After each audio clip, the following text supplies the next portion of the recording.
Hi friends, travel ಕನ್ನಡಿಗ ಮಾತಾಡ್ತಿರೋದು. Hope ನೀವೆಲ್ಲ safe ಆಗಿದ್ದೀರಾ, ಚೆನ್ನಾಗಿದ್ದೀರಾ, ಫ್ಯಾಮಿಲಿ ಜೊತೆ ಟೈಮ್ ಸ್ಪೆಂಡ್ ಮಾಡ್ಕೊಂಡು ಎಂಜಾಯ್ ಮಾಡ್ತಾ ಇದ್ದೀರಾ ಅಂದ್ಕೊತೀನಿ. ಏನಕ್ಕೆ ಈ ವಿಡಿಯೋ ಮಾಡ್ತಾಯಿದ್ದೀನಿ ಅಂತ ಹೇಳಿದ್ರೆ, ತುಂಬ ಜನ ಕೇಳ್ತಾಯಿದ್ರು ಚೈನಾದಿಂದ ಬಂದ ಮೇಲೆ ಅಥವಾ ನಿಮ್ಮ ಪೇಮೆಂಟ್ ಇರ್ಬೋದು ಅಥವಾ ಏನಾಯಿತು, ಮತ್ತು ಇನ್ನೊಂದೇನೆಂದರೆ ಕೆಲವರು ಏನಂತ ಮೆಸೇಜ್ ಹಾಕಿದ್ರು ಅಂದರೆ ಏನೋ ಸೆಟ್ ಇದು ಪೇಮೆಂಟ್ ಏನೋ ಮಾಡಿದ್ದು ಮತ್ತು ರೀಫಂಡ್ ಪ್ರೋಸೆಸ್ ಹೇಗೆ ಏನಾಯ್ತಾ ತೊಗೊಂಡ್ರ ಅಂತ ತುಂಬ ಜನನೇ ಕೇಳ್ತಾಯಿದ್ರು. ಇಲ್ಲೇನಾಗುತ್ತೆ, ಕೆಲವೊಂದು ಸರಿ ಒಂದು ಟೂರು ಅಂತ ಹೋದಾಗ ನಾವು ಪಾಸಿಟಿವ್ ಇರುತ್ತೆ, ನೆಗೆಟಿವ್ ಇರುತ್ತೆ. ಬಟ್ ನಾವು ಯೋಚನೆ ಮಾಡೋದು ಪಾಸಿಟಿವೇ, ನೆಗೆಟಿವ್ ಯಾರು ಯೋಚನೆ ಮಾಡಲ್ಲ.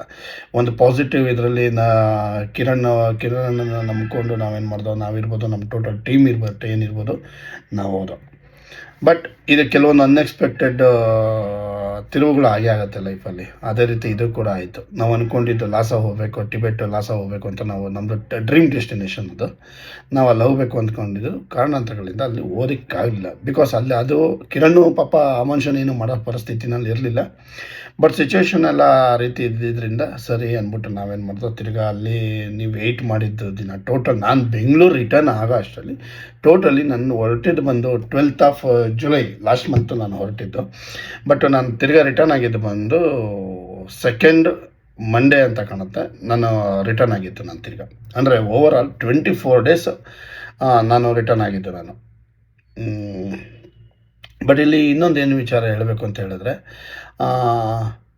ಟೋಟಲ್ ಎಕ್ಸ್ಪೆನ್ಸಸ್ ಅಂತ ಬಂದರೆ ನಂದು ಪರ್ಸ್ನಲ್ ಎಕ್ಸ್ಪೆನ್ಸಸ್ ಬಂದು ನಿಯರ್ಲಿ ಬಂದು ಓವರ್ ಆಲ್ ನಂದು ಪೆಟ್ರೋಲ್ ಬಂದು ನಿಯರ್ಲಿ 63,000 ರೂಪಾಯಿ ಪೆಟ್ರೋಲ್ ಖರ್ಚಾಯಿತು. ನಂದು ವರ್ಕ್ ಖರ್ಚು ಬಂದು, ಮತ್ತು ಅದು ಬಿಟ್ಟರೆ ನನ್ನ ಪರ್ಸ್ನಲ್ ಖರ್ಚು ಇರ್ಬೋದು, ಅಲ್ಲಿ ಸ್ಟೇ ಮಾಡಿದ್ದಿರ್ಬೋದು. ಮತ್ತು ಏನಂದರೆ ಕೆಲವೊಂದು ಇದರಲ್ಲಿ ಐಟನರಿನಲ್ಲಿ ಏನೇನಿತ್ತು ಅದನ್ನು ಕಿರಣ್ ಏನು ಪೇ ಮಾಡಬೇಕಾಯ್ತು, ಕಿರಣ್ ಕಡೆಯಿಂದ ಅದು ಪೇ ಆಯಿತು. ಮತ್ತು ಕಠ್ಮಂಡುನಲ್ಲಿ ನಾವು ಸ್ಟೇ ಆಗಿದ್ದಿರ್ಬೋದು. ಕಠ್ಮಂಡುನಲ್ಲಿ ಬಂದು ಮೊದಲನೇ ದಿನ ಬಂದು ಕಿರಣ್ ಇದು ಮಾಡಬೇಕಾಗಿತ್ತು, ಎಟರ್ನಲ್ಲಿದೆ ಅವ್ರು ಪೇ ಮಾಡಬೇಕಾಗಿತ್ತು. ಅದು ಅವ್ರ ಕಡೆಯಿಂದ ಏನೇನು ಆಗಬೇಕಾಯ್ತು ಅದೆಲ್ಲ ಕ್ಲಿಯರಾಗಿ ಆಯಿತು. ಬಟ್ ಅದು ಬಿಟ್ಟರೆ ನೆಕ್ಸ್ಟ್ ಇನ್ನೇನೇನು ಹೋಟೆಲ್ ಇನ್ನು ಅಡಿಷ್ನಲ್ ಖರ್ಚು ಬಂದು ನಾವು ಮುಕ್ತಿನಾಥಲ್ಲಿ ಉಳ್ಕೊಂಡಿದ್ದಿರ್ಬೋದು, ಮತ್ತು ಅಲ್ಲಿ ವೆಯ್ಟ್ ಮಾಡಿದ್ದಲ್ಲಿ ನಾವು ಎಲ್ಲರೂ ಉಳ್ಕೊಂಡಿದ್ದು, ನಾವೇನು ಕಠ್ಮಂಡುನಲ್ಲಿ ನಿಯರ್ಲಿ ಒಂದು ವಾರ 10 ದಿನದ ಮೇಲೆ ನಾವು ಅಲ್ಲಿ ಉಳ್ಕೊಂಡು, ಮತ್ತು ಮುಕ್ತಿನಾಥ್ ಹೋಗಿದ್ದು, ಅಲ್ಲಿ ಎಲ್ಲ ಬಂದಿದ್ದು, ನಾಗರ್ಕೋಟಲ್ಲಿ ಹೋಗಿದ್ದು, ಅಲ್ಲಿ ಉಳ್ಕೊಂಡಿದ್ದು, ಎಲ್ಲ ಕಡೆ ಹೋಗಿ ಬಂದಿದ್ದು. ಓವರಾಲ್ ನನ್ನ ಪರ್ಸನಲ್ ಎಕ್ಸ್ಪೆನ್ಸಸ್ ಬಂದು 1,87,000 ರೂಪಾಯಿ ಆಯಿತು.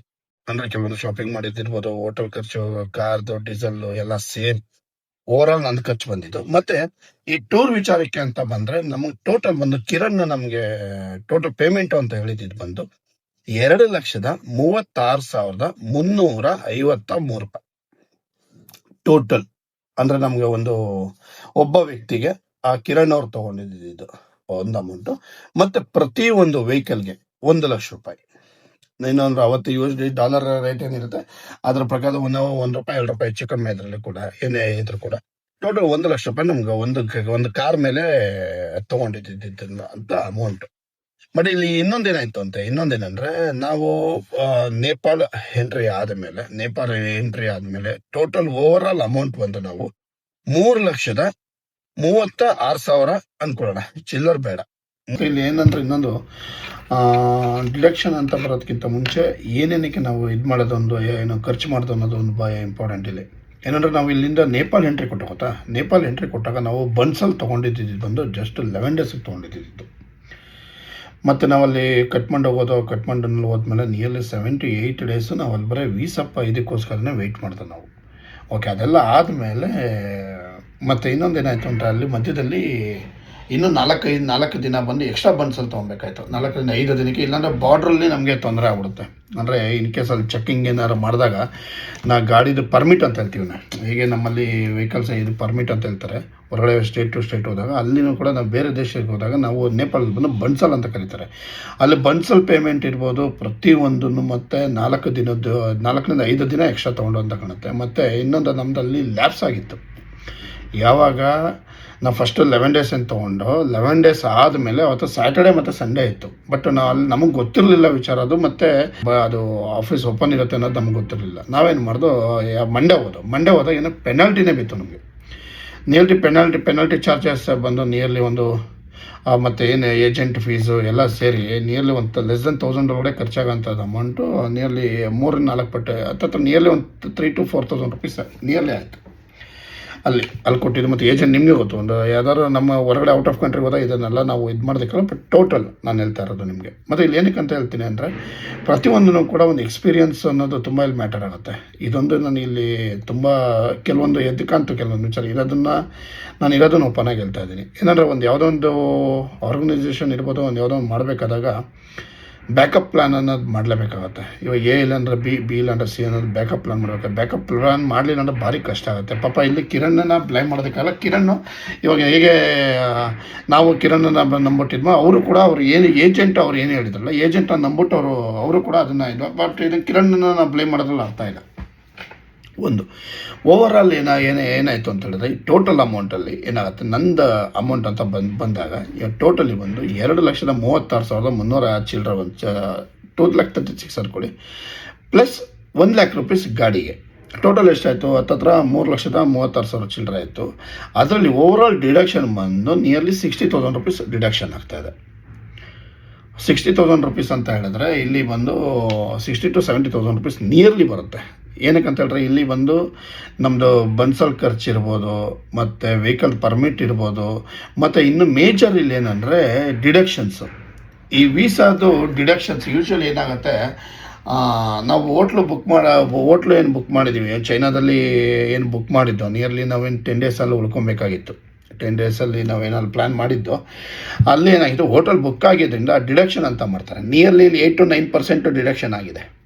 ಅಂದರೆ ಓವರಾಲ್ ನಾನು ಹೇಳ್ತಾ ಇರೋದು, ಅಂದರೆ ಹೋಟೆಲ್ ಇದು ಚಾರ್ಜ್. ಮತ್ತು ಆ ವೆಹಿಕಲ್ಗೆ ನಾನೇನು ಅಮೌಂಟ್ ಕೊಟ್ಟಿದ್ದೆ ಗೊತ್ತಾ, ಒಂದೊಂದು ವೆಹಿಕಲ್ಗೆ ಇಷ್ಟು ಅಂದ್ಬಿಟ್ಟು ಅಮೌಂಟ್ ಕೊಟ್ಟಿದ್ವಲ್ಲ, ಅದು ಆ ವೆಹಿಕಲ್ಗೆ ಬಂದು ನಿಯರ್ಲಿ ಒಂದು ಗಾಡಿ ಮೇಲೆ ನಿಯರ್ಲಿ ಒಂದು ಓವರ್ ನಿಯರ್ಲಿ 20,000 ರುಪೀಸು. ಅಂದರೆ ಒಂದು ಗಾಡಿಗೆ ಅದು ಚಾರ್ಜಸ್ ಎಲ್ಲ ಇರೋದು. ಅಂದರೆ ಬನ್ಸಲ್ದು 11 ಡೇಸ್ ಏನಿದೆ, ಮತ್ತು ಪ್ಲಸ್ 4 ಡೇಸ್ ಏನಿದೆ ಅದು, ಮತ್ತು ಅಲ್ಲಿ ವೀಸಾ ವೆಹಿಕಲ್ದು ಇದಕ್ಕಿದ್ಮೇಲೆ ಅದು ಬಂದು 4,000 to 5,000 ರೂಪಾಯಿ ಡಿಡಕ್ಷನ್ ಆಗಿದೆ. ಓಕೆ, ಓವರಾಲ್ ಇದಂತ ಬಂದಾಗ ಏನಾಗುತ್ತೆ, ಇಲ್ಲಿ ಟೋಟಲ್ ಅಮೌಂಟ್ ಬಂದು ನಮಗೆ 2,36,000 ಚಿಲ್ಲರ್ ಏನಿಲ್ಲ ಅದು, ಪ್ಲಸ್ ನಾವು ವೆಹಿಕಲ್ ಕೊಟ್ಟಿದ್ದು. ಅಂದರೆ ನನ್ನ ಗಾಡಿನಲ್ಲಿ ಏನಂದರೆ ಸ್ವಲ್ಪ ಆದರ್ಶ ಸರ್ ಅಂತ ಬಂದಿದ್ರು.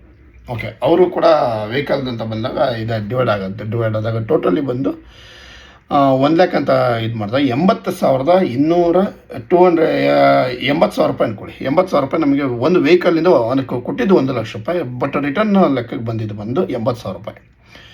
80,000 ಪ್ಲಸ್ ಇಲ್ಲಿ ನಮಗೆ ಟೋಟಲ್ ಇಲ್ಲಿ ನಾವು ಕೊಟ್ಟಿದ್ದು 2,36,000 ರುಪೀಸ್ ಏನಿದೆ, 2,36,000 ಖರ್ಚು. ಮತ್ತು ಇಲ್ಲಿ ಇನ್ನೊಂದು ಏನಂತಂದರೆ, ಇಲ್ಲಿ 17,000 ಚಿಲ್ಲರ್ ಬಂದು ಕಿರಣ್ಣ ಪೇ ಮಾಡಿದ್ರು ಇಲ್ಲಿ ಕಠ್ಮಂಡುನಲ್ಲಿ. ಅಂದರೆ ನಾವು ಕಠ್ಮಂಡುನಲ್ಲಿ ಉಳ್ಕೊಂಡಿದ್ದು ಮತ್ತು ನಾಗರ್ಕೋಟಲ್ಲಿ ಉಳ್ಕೊಂಡಿದ್ದು ಯಾವುದು ಪೇಮೆಂಟ್ ನಾನು ಮಾಡಿರಲಿಲ್ಲ. ಏನಕ್ಕೆ ಅಂತ ಹೇಳಿದ್ರೆ, ಅಲ್ಲಿ ರಘು ಪೇಮೆಂಟ್ ಮಾಡ್ತಾಯಿದ್ರು, ಒಂದು ಸಾರಿ ಚಂದ್ರು ಸರ್ ಪೇಮೆಂಟ್ ಮಾಡ್ತಾಯಿದ್ರು, ಎಲ್ಲ ಬಂದು ಕ್ಯಾಲ್ಕುಲೇಷನ್ ಬಂದಿತ್ತು. ಬಟ್ ಅವತ್ತೊಂದು ದಿನ ಪೇಮೆಂಟ್ ಏನು ಸೆಟ್ಲ್ಮೆಂಟ್ ಆಗತ್ತೆ ದಿನದಲ್ಲಿ ಬಂದು ನಾನು ಬಂದು ಪಶುಪತಿನಾಥ ಟೆಂಪಲ್ಗೆ ತಿರ್ಗಾ ಹೋಗಬೇಕು ಅಂತ ಅನ್ನಿಸ್ತು. ನಾನು ಹೋದೆ. ನಾನು ಹೋಗಿ ಅವ್ರು ಟ್ರಾವೆಲ್ ಏಜೆಂಟ್, ಆಮೇಲೆ ಅವರಿದ್ದರು. ನಾವು ವಾಪ ರಿಟರ್ನ್ ಬಂದಿದ್ದಾನೆ ಹತ್ತತ್ರ 8:30-9 ಗಂಟೆ ಆಗಿತ್ತು. ಅಷ್ಟರಲ್ಲೆಲ್ಲ ಸೆಟ್ಲ್ಮೆಂಟ್ ಎಲ್ಲ ಆಗಿತ್ತು. ಅವಾಗ ಕಿರಣ್ ಸರ್ ಹೇಳಿದ್ರು, ಇಲ್ಲ ಮಂಜು ಅವರೇ, ನಿಮ್ದೇನಿದೆ ಪೇಮೆಂಟ್ ನಾನು ಮಾಡಿದ್ದೀನಿ ಅಂತ. ಅದು ಹತ್ತತ್ರ ನಮಗೆ ಒಂದು 17,000 ಚಿಲ್ಲರ್ ಏನು ಬಂದು ಕಿರಣ್ ಸರ್ ಪೇ ಮಾಡಿದರು. ಅದು ಈ ಪೇಮೆಂಟ್ ವಿಚಾರದಲ್ಲಿ ಏನಿದೆ ಅದು ಅವ್ರು ತೊಗೊಂಡಿದ್ದಾರೆ. ಈ ಓವರಾಲ್ ಬಂದು ನಿಯರ್ಲಿ 61,000 ರುಪೀಸ್ ಬಂದು. ಮತ್ತು ಇಲ್ಲಿ ಇನ್ನೊಂದು ಏನಂದರೆ, ಕಿರಣ್ ಸರ್ ನಾವೇನು ರಿಕ್ವೆಸ್ಟ್ ಮಾಡಿದ್ರು ಅಂದರೆ, ಇದರಲ್ಲಿ ಸ್ವಲ್ಪ ಏರಿಯಾ ಎಲ್ಲ ಕ್ಲಾರಿಟಿಯಾಗಿ ಹೇಳಿದ್ರು ಮನುಷ್ಯ. ಬಟ್ ಅಲ್ಲಿ ಅವ್ರೇನು ಹೇಳಿದ್ರು ಅಂದರೆ, ಕೊನೆಯಲ್ಲಿ ಸರ್ವಿಸ್ ಚಾರ್ಜ್ ಅನ್ನೋದೊಂದು ಬಂದಾಗ ಒಂದು 10,000 ರುಪೀಸ್ ನಾನು ತೊಗೊತಾ ಇದ್ದೀನಿ, ತೊಗೊಬೇಕು. ಅದು ತೊಗೊತೀನಿ ಅಂತಲೂ ಹೇಳಿಲ್ಲ. ಬಟ್ ಅವ್ರು ಹೇಳಿದ್ರು, ನಿಮಗೆ ಇಷ್ಟ ಇದ್ದರೆ ಕೊಡಿ, ಇಲ್ಲಾಂದರೆ ಬೇಡ ಅಂತ ಹೇಳಿದ್ರು. ಬಟ್ ನಾವು ಅಂದ್ಕೊಂಡಿದ್ದೇನಂತ ಹೇಳಿದ್ರೆ, ಫಸ್ಟ್ ಮೀಟಲ್ಲೇ ನಾವು ಇದನ್ನು ಪ್ಲ್ಯಾನ್ ಮಾಡಿದ್ದು.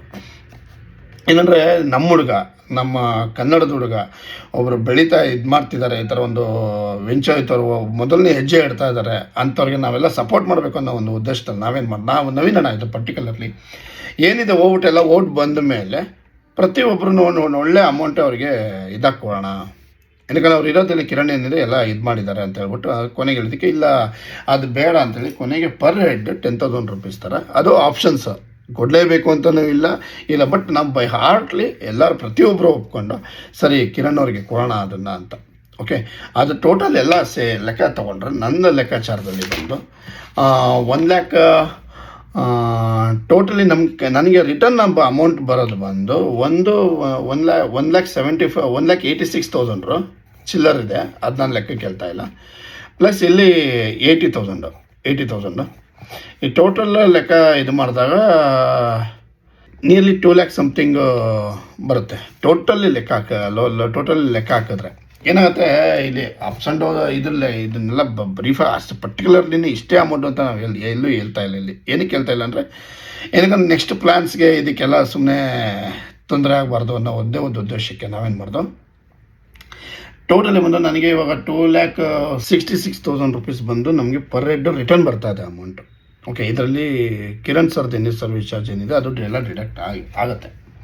ಓಕೆ, ಮತ್ತು ಇಲ್ಲಿ ಇನ್ನೊಂದು ವಿಚಾರ ಏನು ಹೇಳಬೇಕು ಅಂತ ಬಂದಾಗ, ಪ್ರತಿಯೊಂದೂ ಕೂಡ ಇಲ್ಲಿ ಮುಂದೆ ನಿಂತು ಕಿರಣ್ನೇ ಇರ್ಬೋದು, ಮತ್ತು ಕಿರಣ್ ಸರ್ಗೆ ಒಂದು ಸಪೋರ್ಟ್ ಏನಾಗಿದೆ ಅಂದರೆ ನವೀನಣ್ಣಂದು ಅವ್ರ ಎಕ್ಸ್ಪೀರಿಯನ್ಸ್ ಇರ್ಬೋದು, ಮತ್ತು ಅವರೆಲ್ಲ ಹೋಗಿ ಟ್ರಾವೆಲಿಂಗು ಅಲ್ಲಿ ಹೋಗಿ ಬಂದಿದ್ದಿರ್ಬೋದು, ಮತ್ತು ಪ್ರತಿಯೊಂದು ಇಲ್ಲಿ ಪ್ರತಿಯೊಬ್ಬರದ್ದು ಇಲ್ಲಿ ಇನ್ವಾಲ್ವ್ಮೆಂಟ್ ಇದೆ.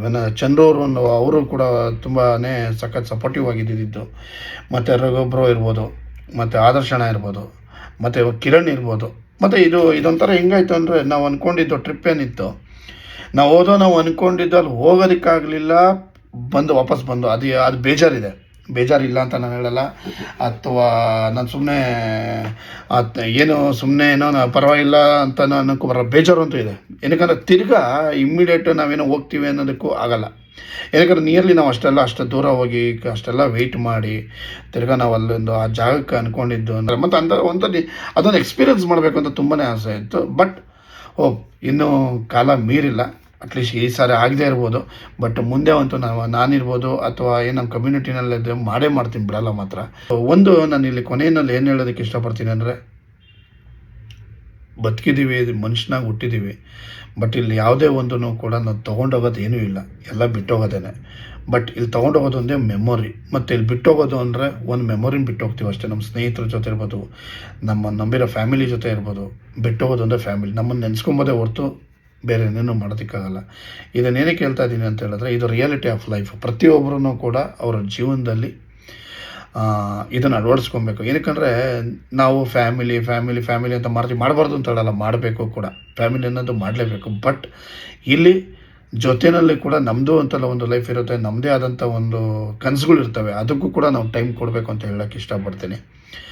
ಇಲ್ಲೊಂದು ಏನಕ್ಕೆ ವಿಡಿಯೋ ಮಾಡಿದೆ ಅಂತ ಹೇಳಿದ್ರೆ, ಒಂದು ಕ್ಯಾಲ್ಕುಲೇಷನ್ ಅನ್ನೋದು ತುಂಬಾ ಇಂಪಾರ್ಟೆಂಟ್ ಆಗುತ್ತೆ. ಇವಾಗ ನಮ್ಮನ್ನು ನೋಡಿ ಮುಂದೆ ನೀವು ಅಥವಾ ಯಾರು ಬೇಕಾದ್ರೂ ಪ್ಲ್ಯಾನ್ ಮಾಡ್ಬೋದು ಅಂತ. ಬಟ್ ನಾನು ಹೇಳ್ತೀನಿ ಅಂದರೆ, ಕ್ಲೀನಾಗಿ ಪ್ಲ್ಯಾನ್ ಮಾಡಿ ಒಳ್ಳೆ ಆರ್ಗನೈಸರ್ಸ್ ಜೊತೆ ಕ್ಲೀನಾಗಿ ಅವ್ರ ಎಕ್ಸ್ಪೀರಿಯನ್ಸು ಎಲ್ಲ ಕ್ಲೀನಾಗಿ ಇಲ್ಲಿ ಮೆನ್ಷನ್ ಆಗುತ್ತೆ. ಅದೊಂದು ಹೇಳಿ ನಾನು ಇನ್ನು ವಿಡಿಯೋನ ಕ್ಲೋಸ್ ಮಾಡೋದಕ್ಕೆ ಇಷ್ಟಪಡ್ತೀನಿ. Thank you so much. Travel Kannadiga ಇನ್ನು ಆದಷ್ಟು ಬೇಗ ಇನ್ನೂ ಒಂದು ಪ್ಲ್ಯಾನ್ ಮಾಡ್ತಾಯಿದ್ದೀವಿ, ಆ ಪ್ಲ್ಯಾನ್ನ ಏನು ಅಂತ ಅಪ್ಡೇಟ್ ಮಾಡ್ತೀನಿ. Thank you so much.